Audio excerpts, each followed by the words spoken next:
नमस्कार दोस्तों, कैसे हैं आप लोग। उम्मीद करता हूँ खुश होंगे, मज़े में होंगे। तो दोस्तों, जैसा कि आप जानते हैं, मैं इस चैनल पर लेकर आता हूँ नए नए ऑडियो बुक्स जो होते हैं कॉमिक्स से, नॉवल से और स्टोरीज से। अगर आपको ऐसे कंटेंट पसंद है तो प्लीज़ मेरे वीडियोस को लाइक करें और चैनल को सब्सक्राइब करें, क्योंकि मैं ऐसे कंटेंट लाता रहता हूँ। तो चलिए दोस्तों, इसी नोट पर आज की वीडियो शुरू करते हैं। आज की वीडियो में मैं आपको सुनाने वाला हूँ चेहरे पे चेहरा नॉवल का पार्ट 3।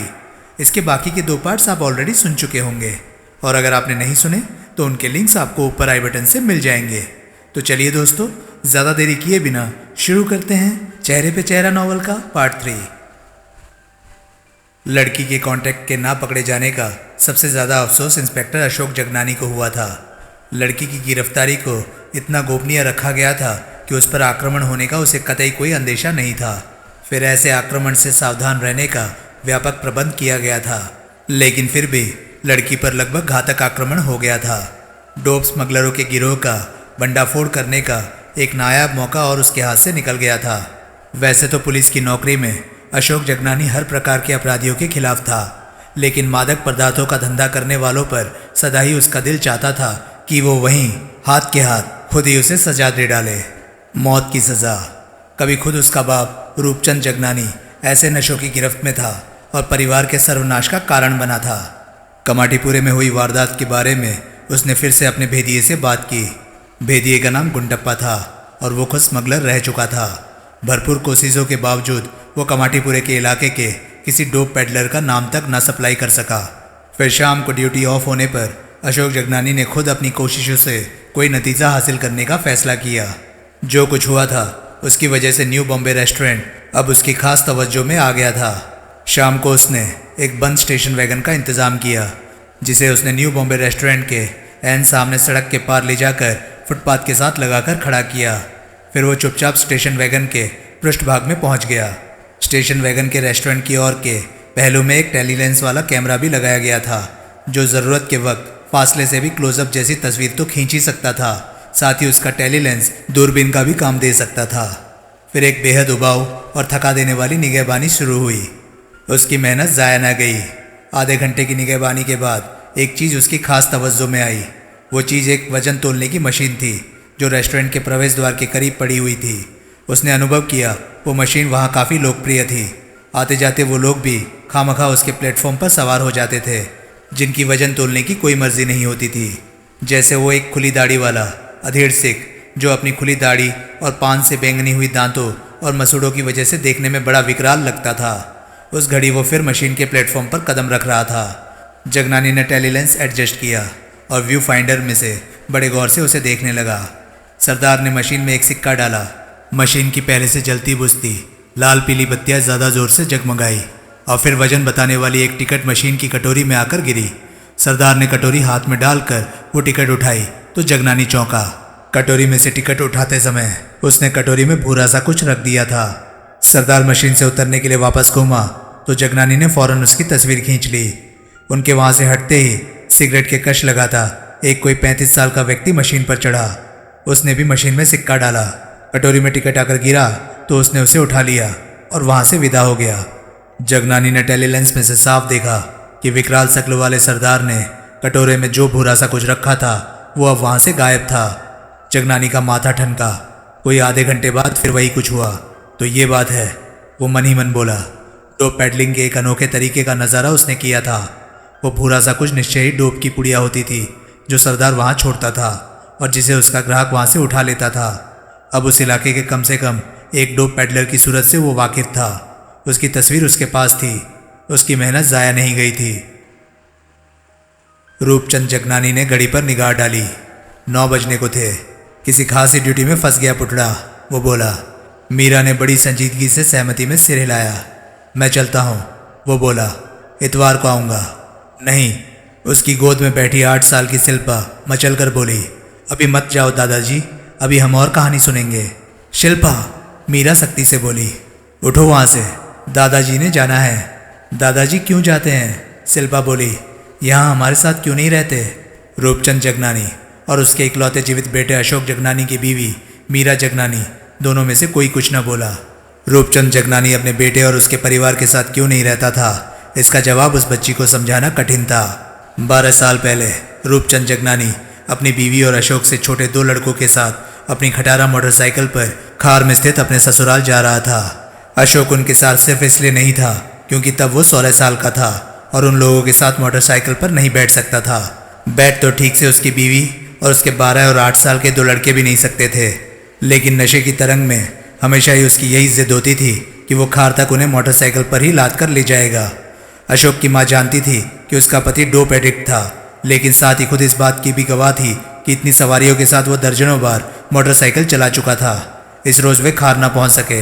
रास्ते में मोटरसाइकिल का एक ट्रक के साथ भीषण एक्सीडेंट हुआ जिसमें रूपचंद के दोनों बच्चे और बीवी मारे गए। वो खुद कैसे बच गया ये एक करिश्मा था। चोटें उसे बेतहासा आई थी, लेकिन सब जल्दी ठीक हो जाने वाली थी। और अनोखी बात यह हुई थी कि जिस एक्सीडेंट में उसकी बीवी और 2 बेटे तत्काल मृत्यु को प्राप्त हुए थे उसमें वो बेहोश तक नहीं हुआ था। पुलिस जब घटनास्थल पर पहुंची थी तो उन्होंने अपने और अपने परिवार के खून से रंगे रूपचंद जगनानी को सड़क के किनारे पुर्जा पुर्जा हुई मोटरसाइकिल के करीब अपने दोनों बच्चों की लाश को छाती से लिपटाए और अपनी मृत बीवी की कुचला हुआ सिर गोद में रखे अपलक शून्य में झांकते पाया था। उस हादसे में अशोक सिर्फ इसलिए मरने से बच गया था क्योंकि उसका अपनी माँ और भाइयों के साथ मोटरसाइकिल पर बैठ पाना संभव नहीं था। बाद में रूपचंद ने अशोक को उसके मामा के घर भेज दिया और स्वयं महालक्ष्मी के पुल के करीब एक चाल के एक कमरे में अकेला रहने लगा, जहाँ की वो आज भी रहता था। नशा करना तो उसने तभी छोड़ दिया था, लेकिन उसके मन में एक वहम कील की तरह ठुक गया था कि वो अपने परिवार के लिए बहुत मनहूस था। अपने अभिशप्त साये से अशोक को बचाए रखने के लिए उसने तभी से अशोक को अपने से अलग कर दिया था, और वो आज भी अलग था। अशोक पढ़ लिख कर पुलिस में भर्ती हुआ। मीरा से उसकी शादी हुई। उनके शिल्पा नाम की खूबसूरत बच्ची पैदा हुई, लेकिन हर किसी के भरपूर अनुरोध के बावजूद उसने उन लोगों के साथ रहना कबूल नहीं किया। वजह वो किसी को नहीं बता सकता था, लेकिन उसके मन में तब भी ये वहम घर किए था कि उसने अपने इकलौते बेटे के परिवार के साथ रहना कबूल किया तो उसका मनहूस साया सारा परिवार तबाह कर देगा। अपनी शादी के वक्त वो कॉरपोरेशन के दफ्तर में ड्राफ्टमैन था और आज 56 साल की उम्र में भी वहीं नौकरी कर रहा था। बीच में तब उसकी नौकरी जाते जाते बची थी जबकि किसी ने दफ्तर में उसकी शिकायत कर दी थी कि वो डोप एडिक्ट था। कितना ही अरसा वो सस्पेंड रहा था और उस सस्पेंशन का समापन नौकरी से बर्खास्तगी पर आकर खत्म होना लगभग निश्चित था, जबकि उसके परिवार के साथ वो हौलनाक ट्रेजेडी हुई थी और फिर ह्यूमैनिटेरियन ग्राउंड्स पर सख्त वार्निंग के साथ उसे उसके ड्राफ्टमैन की नौकरी पर बहाल कर दिया गया था। सस्पेंशन के दौरान अपने इकलौते बच्चे को पालने के लिए जो यंत्रणाएं भुगती थी वो साक्षात नर्क से कम न थी। उनकी दुश्वारी के दिनों के सदके तब से लेकर अब तक वो एक ऐसे जराइम पेशा कार्य में मशगूल था जिसकी भनक भी अगर उसके इंस्पेक्टर बेटे को लग जाती तो कहर बरपा जाता। वो मटके का कलेक्टर था। बतौर कलेक्टर उसे जमा हुई रकम पर 1% कमीशन मिलती थी। उस अतिरिक्त आमदनी का चस्का ये उसका दुर्भाग्य था कि वो आज तक नहीं छोड़ सका था। दादाजी, शिल्पा फिर मछली, कहानी सुनाओ ना। नहीं बेटी, उसे गोद से उतार कर उसकी माँ के हवाले करता हुआ रूपचंद जगनानी उठ खड़ा हुआ। बाकी कहानी इतवार को। दादाजी ने जाना है ना। आप यहाँ क्यों नहीं रहते? उसकी भी एक कहानी है बेटी, जो जब तू बड़ी हो जाएगी तो मैं तुझे सुनाऊंगा। फिर मुंबई पुलिस के कर्मठ एवं कर्तव्यनिष्ठ इंस्पेक्टर अशोक जगनानी का मटका कलेक्टर पिता वहां से विदा हो गया। चैप्टर 2। कॉल बेल के जवाब में वागले ने इमारत का प्रवेश द्वार खोला। अपने सामने चौखट से पार उसने एक अजनबी को खड़े पाया। क्या है? वागले संदिग्ध भाव से उसे घूरता हुआ बोला। हेलो वागले, विमल मुस्कुराता हुआ बोला। कौन हो तुम? तुम्हारा दोस्त। कौन दोस्त? नए चेहरे की ये एक मुसीबत है, कोई पहचानता ही नहीं। क्या मतलब? मैं सोहल हूँ। सोहल? हाँ, मुझे सोहल की सूरत दिखाई नहीं दे रही, मुझे सोहल की आवाज़ भी सुनाई नहीं दे रही। यानी कि 10 लाख रुपया खर्चना फायदेमंद साबित हुआ। वागले खामोश रहा। उसके चेहरे से संदेह और अनिश्चय के भाव ना गए। कंधा कैसा है तुम्हारा अब? घायल कैसे हुआ था मेरा कंधा? वर्सोवा बीच पर मचे खून खराबे में जैरत की चलाई गोली तुम्हारे कंधे में लगी थी। हमारी पहली मुलाकात कहाँ हुई थी? जुहू में कंपनी के होटल सी व्यू के सामने। जब मैं एक टैक्सी पर सवार होटल की मार्की में पहुंचा था और उसी टैक्सी में तुम मुझे वहां से जबरन भगाकर ले गए थे। बखिया की मौत से पहले उसके चुंगल से तुम्हें किसने छुड़ाया था? तुमने। अकेले? नहीं, कंपनी की संध्या नाम की एक कॉल गर्ल की मदद से। तुम सोहल हो? वागले सहमति में सिर हिलाता हुआ बोला। यह देखो तूका की चिट्ठी। विमल ने जेब से निकालकर उसे चिट्ठी दिखाई जो मुझे सोनपुर में डॉक्टर स्लेटर की मार्फत मिली थी। भीतर आओ। विमल ने भीतर कदम रखा। वागले ने उसके पीछे दरवाज़ा बंद कर दिया। तू का कैसा है? विमल बोला। ठीक है, वागले बोला, लेकिन अभी ठीक से चलने फिरने के काबिल नहीं। कार चलाकर कोलीवाड़े सलाउद्दीन के होटल तक ठीक ठाक पहुंच गए थे। पहुंच ही गए थे किसी तरह गिरते पड़ते, तभी तो जान बची। वागले उसे एक बेडरूम में ले आया जहां की तुकाराम मौजूद था। उसकी पलस्तर चढ़ी टांग 2 तकियों के सहारे उसके सामने फैली हुई थी और वो बड़ा कमज़ोर और थका हुआ सा लग रहा था। अपना सरदार आया है, वागले बोला। विमल पलंग पर तुकाराम के करीब बैठ गया। उसने तुकाराम का हाथ अपने हाथ में ले लिया और मुस्कुराता हुआ बोला, कैसे हो? तू सरदार ही है ना? तुकाराम अपलक उसे देखता हुआ बोला। अभी भी कोई शक है? ये तो कमाल ही हो गया, तेरी तो आवाज़ भी नहीं मिलती। विमल हंसा। वागले, सरदार को कोई चाय पानी तो पिला। वागले सहमति में सिर हिलाता हुआ वहाँ से चला गया। पिछली बार का मुझे बहुत अफसोस है, तुकाराम बड़ी संजीदगी से बोला। खामखा इतना बढ़िया प्रोग्राम पिट गया, हाथ में आया हुआ माल खामखा हाथ से निकल गया। छोड़ो वो किस्सा अब, जैसा इंसान सोचता है वैसा कहीं होता है? होता तो वो है जो वाहिगुरु चाहता है। तभी तो हमारे धर्म ग्रंथ में लिखा है कि सोचे सोची ना होई, जे सोची लखबार। तो ठीक कह रहा है। अब बोलो, चिट्ठी में क्या लिखा था? कहाँ से मोटा माल हाथ लगने की उम्मीद है? जोहरी बाजार से। वहाँ सुनारों की एक बहुत बड़ी मार्केट है। मार्केट के नीचे तहखाने में 500 लॉकरों वाला प्रीमियर वॉल्ट सर्विस नामक एक प्राइवेट वॉल्ट है। वहाँ से। दुकानों से या वॉल्ट से? वॉल्ट से। वहाँ के लॉकरों को खोलकर। वॉल्ट खोलना कोई हंसी खेल नहीं है, और फिर उसके लॉकरों को खोलना। कोई कहता है कि ये सब कुछ हो सकता है। कौन कहता है? कोई एक जना नहीं कहता, 4 जने कहते हैं। नाम है जॉर्ज सेबेस्टियन, जामवंत राव, सतीश आनंद और मुबारक अली। इनमें से सिर्फ मुबारक अली को हम जानते हैं। खतरनाक मवाली है। सांप्रदायिक दंगे फैलाने के इल्ज़ाम में 3-4 बार गिरफ्तार हो चुका है, लेकिन अब तक बिना सजा पाए छूटता रहा है। बाकी तीन भी मुबारक अली से मिलती जुलती औकात के ही आदमी हैं और समझते हैं कि वॉल्ट खोल सकते हैं, लॉकर खोल सकते हैं। हाँ, अपनी योजना उन्होंने तुम्हें तो बताई होगी। हाँ, मोटे तौर से। तुम्हें लगा कि वो कामयाब हो सकते हैं? हाँ, तो होले कामयाब। इंतज़ार किस बात का है उन चारों को? ये काम सिर्फ उन चारों के बस का नहीं, तो ये कम से कम 25 आदमियों का काम है। क्या कह रहे हो तू का? इतनी बड़ी भीड़ को चोरी डकैती जैसे कामों में कहीं एक सूत्र में बांधे रखा जा सकता है? यही डर तो उन्हें मेरे पास लाया था। दरअसल उन्हें एक लीडर की ज़रूरत है जिसका रौब और दबदबा इतने सारे लोगों को एक सूत्र में बांध कर रख सके। मुबारक अली ये उम्मीद मेरे से पूरी करना चाहता था, लेकिन मैं तो लाचार हूँ, बिस्तर पर पड़ा हूँ। फिर मैंने तेरा नाम लिया, पट्टे बाग बाग हो गए। तभी मैंने तुझे चिट्ठी लिखी थी। अच्छा हुआ तू वक्त पर आ गया, वरना वे उतावले हो रहे थे और कोई और सरगना तलाश करने की फिराक में दिखाई देने लगे थे। लेकिन माल अगर 25 जनों में बटेगा तो 25 जनों में बराबर नहीं बटेगा। मोटा हिस्सा उन चारों में और हमारे में बटेगा। बाकी सब प्यादे हैं जो कि माल के हिस्सेदारी नहीं लेंगे, सिर्फ उजरत के हकदार होंगे। ऐसे कथित प्यादों में से कोई प्यादा अति महत्वाकांक्षी निकल आया और मोटे माल के सपने देखने लगा तो सबकी ऐसी तैसी फेर देगा। ऐसा हो सकता है, तभी तो एक दबंग सरगने की ज़रूरत है इस अभियान के लिए, जो कि मैं हूँ। हाँ, तू नहीं जानता कि तेरे नाम का कितना दबदबा है मुंबई के अंडरवर्ल्ड में। मेरी माँ ने मुझे गुंडे बदमाशों पर दबदबा कायम करने के लिए पैदा नहीं किया था। अब तो खामखा जज्बाती हो रहा है। कोई इंसान का बच्चा काल का भैया इतना पीछे नहीं फेर सकता कि वो अपनी नई जिंदगी की नई दास्तान अपनी पैदाइश से शुरू कर सके। कितना माल हाथ लगने की उम्मीद है, इस बाबत कुछ भी कहना मुहाल है। क्यों? क्योंकि सारे के सारे वॉल्ट खोल सकने की क्षमता उनमें नहीं है। 500 में से 60 वोल्ट वो खोल सकते हैं। उन 60 वोल्टों में क्या है ये वॉल्ट के मालिकान के अलावा कोई नहीं जानता।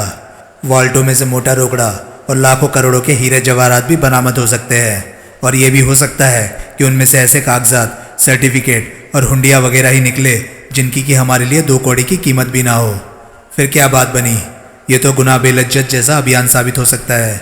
सरदार, वो वॉल्ट सुनारों की मार्केट में है और मार्केट जोहरी बाजार में है। वॉल्ट के कितने ही क्लाइंट उस मार्केट के ऐसे व्यापारी हैं जो अपना कीमती माल अपनी दुकानों की सेफों में रखने की जगह वॉल्ट के लॉकरों में रखना पसंद करते हैं। इसलिए मुझे नहीं लगता कि अभियान गुनाह बेलज्जत जैसा साबित होगा।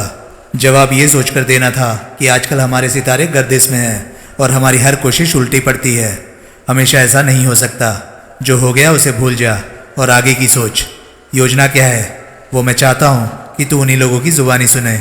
मैं उनसे तेरी मुलाकात का इंतज़ाम करवाता हूँ। यूँ तुझे उन चारों की औकात पर रखने का भी मौका मिल जाएगा। विमल ने सहमति में सिर हिलाया। तभी वागले ने बेडरूम में कदम रखा। वॉल क्लॉक ने 1 बजाया तो रूपचंद जगनानी ने उस ब्लूप्रिंट को, जिसे कि वो सुबह से ट्रेस कर रहा था, ट्रेसिंग पेपर समेत अपनी ड्राफ्टमैन की टेबल के विशाल ड्राइंग बोर्ड पर से उतारा और उसे ले जाकर स्टील की अलमारी में बंद कर दिया। शनिवार को उसका हाफ डे होता था और 1 बजे से छुट्टी हो जाती थी।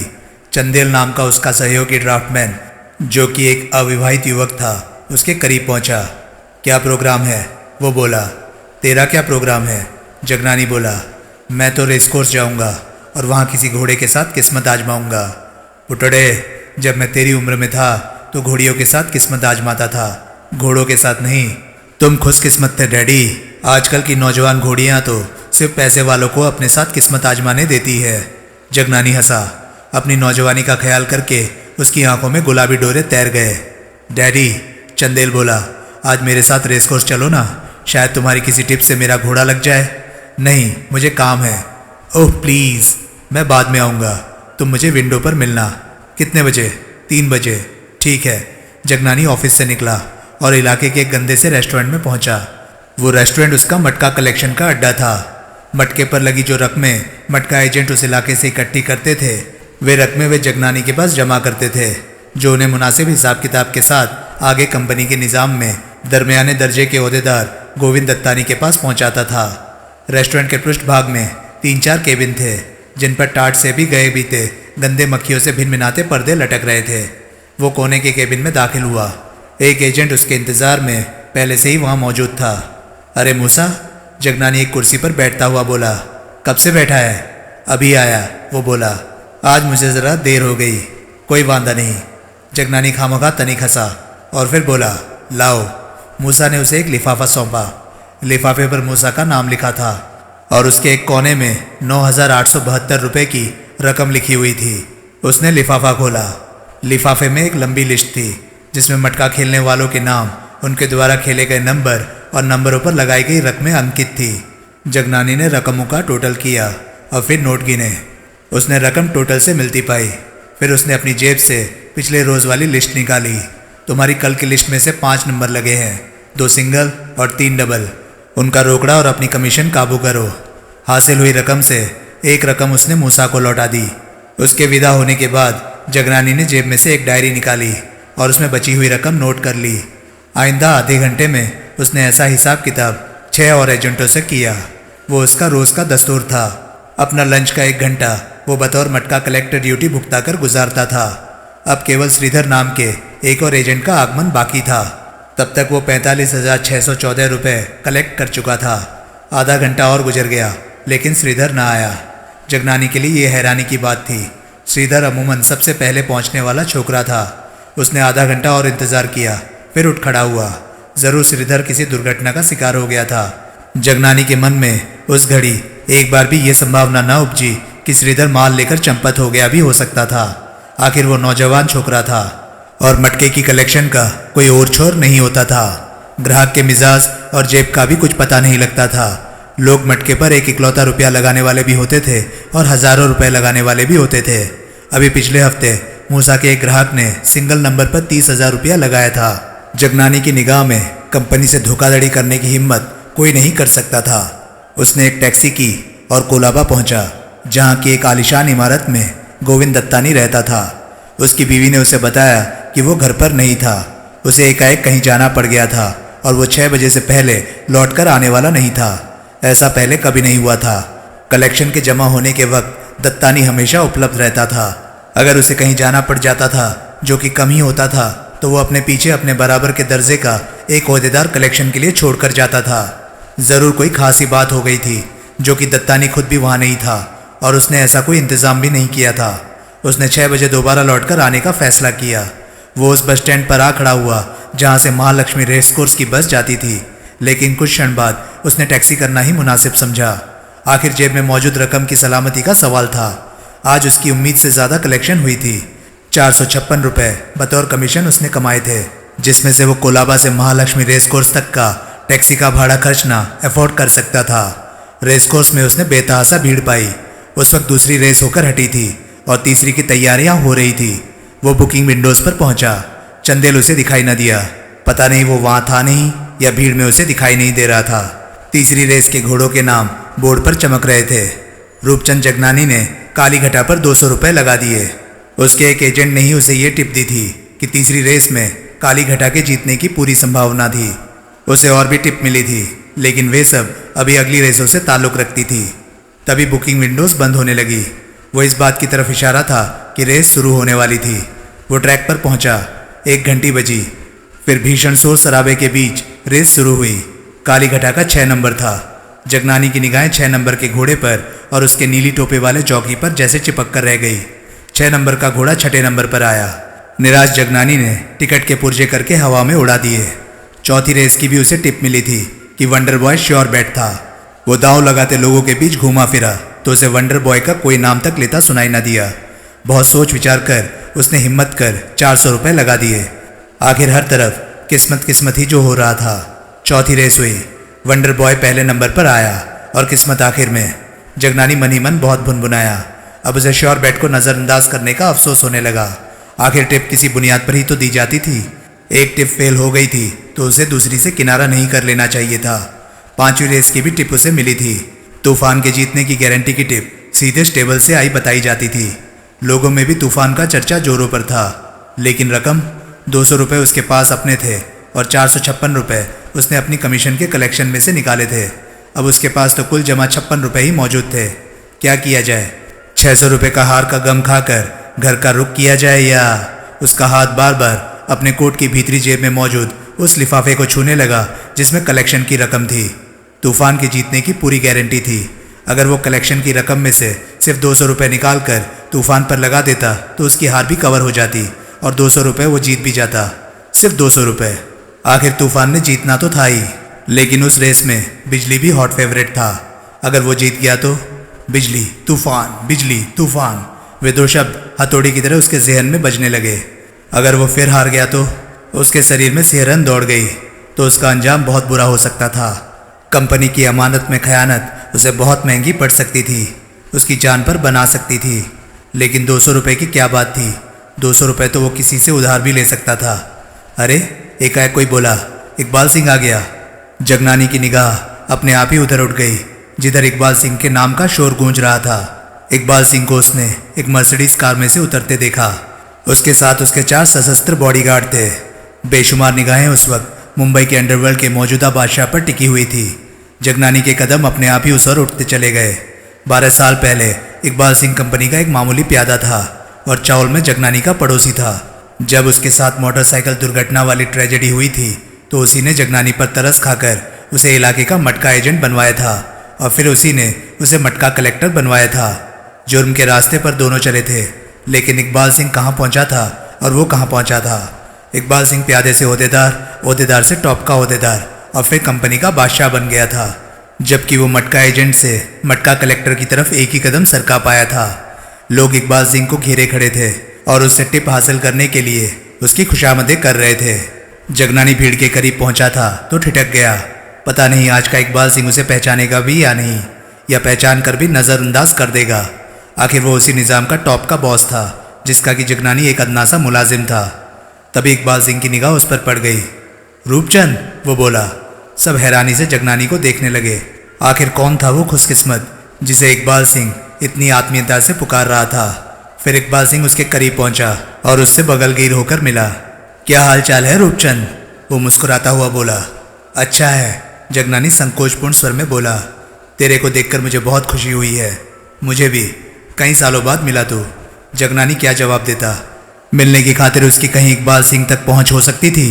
एक मामूली मटका कलेक्टर को कोई मुंबई के बेताज बादशाह के पास फटकने देता। और तेरे छोकरे का क्या हाल है? इकबाल सिंह बोला। अच्छा है। वैसे दुश्मनी वाला काम किया तूने इकबाल सिंह के साथ। का क्या? अपने छोकरे को पुलिस में जो भर्ती करा दिया, साथ ही उसने जोर का अट्टहास किया। जगनानी ने बेचैनी से पहलू बदला। खैर कोई बात नहीं। इकबाल सिंह उसकी पीठ पर एक धौल जमाता हुआ बोला। अपने काम से काम रखे तो हमें क्या फर्क पड़ता है। और मेरे लायक कोई सेवा? सेवा? नहीं नहीं, मेहरबानी। मैं पहले ही तुम्हारे एहसानों के तले दबा हुआ हूँ। तुम ना होते तो। अरे छोड़ो पुरानी बातें, दोस्त की मदद कोई एहसान जताने के लिए थोड़ी ही करता है। जगनानी खामोश रहा। इकबाल सिंह ने अपनी जेब से 100 के नोटों का एक मोटा बंडल निकाला और अपने एक बॉडीगार्ड से बोला, ये आबे हयात पर लगा कर आ।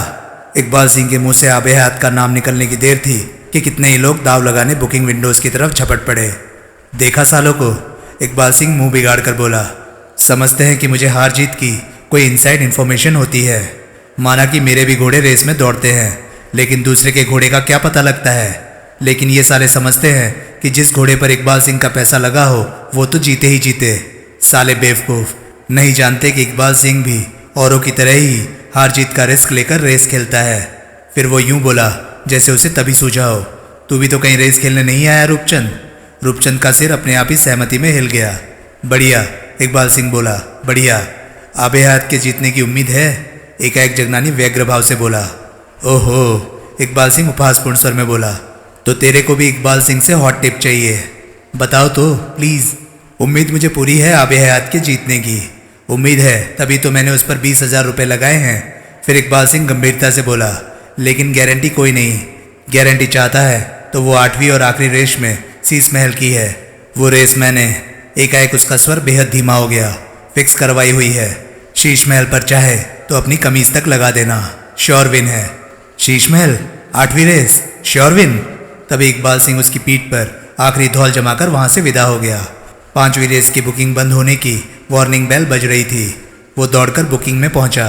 इकबाल सिंह ने जिस घोड़े पर 20,000 रुपये लगाए थे वो उस पर 200 रुपये तो लगा ही सकता था, लेकिन वो कहता था कि गारंटी कोई नहीं थी, जबकि तूफान की उसे गारंटी की गई थी और हॉट फेवरेट बिजली को बताया जाता था। हद से ज़्यादा उलझन में फंसे हुए जगनानी ने खिड़की बंद करते वक्त क्लर्क के हाथ में जबरन 200 रुपये ठूसते हुए कहा, 200 रुपये आबे हयात पर, नहीं तूफान पर। उस रेस में आबे हयात इतनी सहूलियत से जीता जैसे सिर्फ वही दौड़ता रहा हो, बाकी घोड़े पैदल चल रहे हो। तूफान दूसरे नंबर पर आया। जगनानी को लगा कि अगर आबे हयात पर इकबाल सिंह की नजर इनायत ना होती तो ज़रूर तूफान ही वो रेस जीतता। सब रेस फिक्स हुई होती है। कोई भुनभुना रहा था, आबे हयात इकबाल सिंह का घोड़ा है, वो क्या अपने घोड़े को हारने देगा? देखा कैसे आराम से जीत गया इकबाल सिंह का घोड़ा। मैं कहता हूँ कि जिस घोड़े पर इकबाल सिंह मोटा रोकड़ा लगाएगा वो तो जीतेगा ही। उन शब्दों से जगनानी को बड़ा सुकून हासिल हुआ। अब इकबाल सिंह के 8वें रेस के घोड़े की उसे इनसाइड इन्फॉर्मेशन थी। इकबाल सिंह ने उसके जीतने की इतनी गारंटी की थी कि कहा था कि वो चाहे उस पर अपनी कमीज तक लगा दे। अगली 2 रेसें उसने खामोशी से देखी। फिर 8वीं और उस रोज की आखिरी रेस की घोषणा हुई तो शीश महल की फिर तस्दीक के लिए उसने इकबाल सिंह को तलाश करने की कोशिश की। वो उसे कहीं दिखाई न दिया। वो बड़े व्याकुल भाव से उसे हर तरफ तलाशने लगा। वो कहीं नहीं था। बुकिंग बंद होने की वार्निंग बेल बजने लगी तो वो दौड़कर बुकिंग पर पहुंचा। शीश महल, श्योर विन, चाहे अपनी कमीज तक लगा देना। शीश महल पर 40,000, वो विक्षिप्तों की तरह चिल्लाता हुआ बोला। अब उसका दिल नगाड़े की तरह बजने लगा। आखिरी क्षण पर भी उसका जी चाहा कि अपने नोट क्लर्क से वापस ले ले, लेकिन तभी क्लर्क ने उसके हाथ में टिकटें खोसी और खिड़की बंद कर दी। पसीने से नहाया हुआ जगनानी वहां से हटा। उसको अपना दम घुटता महसूस हो रहा था। उसकी जुबान चमड़े की तरह सूख गई थी और दोहरी होकर उसके गले में अटकी जा रही थी। उसकी कनपट्टियों में खून धाड़ धाड़ बज रहा था। उसे लगने लगा था कि अगर उसे फौरन पानी नसीब ना हुआ तो वो वहीं गिरकर मर जाएगा। रेस कोर्स के रेस्टोरेंट में जाकर उसने 4 ग्लास पानी पिए। जब वो वापस लौटा तो उसने पाया कि रेस शुरू हो चुकी थी। अब वो अपनी मूर्खता पर पछता रहा था। उसने कंपनी का रुपया दांव पर लगा दिया था। अगर वो हार गया तो? नहीं, वो कैसे हार सकता था? खुद इकबाल सिंह ने उस रेस में शीश महल के जीतने की गारंटी की थी। इकबाल सिंह कोई मामूली आदमी थोड़े ही था। जब उसने रेस फिक्स कराई हुई थी तो कोई गड़बड़ कैसे हो सकती थी? आज तो वो यहाँ से 2 लाख रुपया जीत कर जाने वाला था। विन पर शीश महल का भाव 1 पर 6 का था। वो कांपते हाथों में अपनी 40,000 की टिकटें थामे मनी मन भगवान को याद करता रहा। घोड़ों की दिशा में देखने की उसकी हिम्मत नहीं हो रही थी। अगर शीश महल और घोड़ों से पीछे हुआ तो? शीश महल, कोई चिल्लाया, शीश महल सबसे आगे है। उसने तब भी आंखें ना खोली। वो पूर्ववत ईश्वर से शीश महल की जीत की प्रार्थना करता रहा। शीश महल पिछड़ रहा है। तभी कोई चिल्लाया। जगनानी के प्राण कांप गए। बख्तावर आगे निकल गया। बख्तावर जीत गया। सब मिली भगत है, कोई गुस्से से बोला। सब मिली भगत है। शीश महल अच्छा भला जीत रहा था। जॉकी ने जानबूझकर उसे नहीं जीतने दिया। जगनानी की आंखों के आगे अंधेरा छाने लगा। उसे अपनी आत्मा अपने शरीर से किनारा करती मालूम होने लगी। तभी किसी का जोर का धक्का उसे लगा तो वो लड़खड़ा गया। आखिर रेस के बाद सबको वहां से कूच करने की जल्दी होती थी, इसलिए धक्का मुक्की का माहौल पैदा हो जाना लाजमी होता था। अपना संतुलन कायम रखने की कोशिश करते हुए उसने आंखें खोली। भीड़ के रेल के साथ लड़खड़ाता हुआ वो बाहर को बढ़ा। पसीने से नहाई उसकी मुट्ठी में टिकटों की लुकदी सी बन गई थी, लेकिन फिर भी उससे टिकटों को फेंकते नहीं बन रहा था। एक दीवानगी के आलम में वो कंपनी के 40,200 रुपये रेस में हार गया था। कंपनी के 40,200 रुपये रेस में हार गया था, जो कि बहुत बुरी बात थी। कंपनी के 45,158 रुपये में से अब उसके पास सिर्फ 4,958 रुपये बाकी थे। इकबाल सिंह, जिसकी सालों से उसने सूरत नहीं देखी थी, घड़ी भर को उसके सामने नमूदार हुआ था और उसका सर्वनाश कर गया था। अब वो इतनी मोटी रकम की भरपाई करता तो कैसे करता? उसके बेटे के पास अपने बाप को देने के लिए 40,000 रुपये होते भी तो वो उसे मांगता कैसे? अशोक को तो वो किसी सूरत में नहीं मालूम होने दे सकता था कि वो मटका कलेक्टर था और कंपनी के 40,000 रुपये रेस में हार चुका था। तो उसे अंधेरा ही अंधेरा दिखाई देने लगा। तो दोस्तों, ये था चेहरे पे चेहरा नॉवल का तीसरा पार्ट। आपको ये पार्ट कैसा लगा प्लीज़ कमेंट सेक्शन में अपनी राय ज़रूर बताएं। और हाँ, अगर आपको मेरे वीडियोस पसंद आ रहे हैं तो प्लीज़ उन्हें लाइक करें और चैनल को सब्सक्राइब करें, क्योंकि मैं ऐसे कंटेंट लाता रहता हूँ। तो चलिए दोस्तों, मैं मिलता हूँ अब आपसे अगली वीडियो में। तब तक के लिए नमस्कार, गुड बाय, सेफ रहिए, खुश रहिए, मज़े करिए।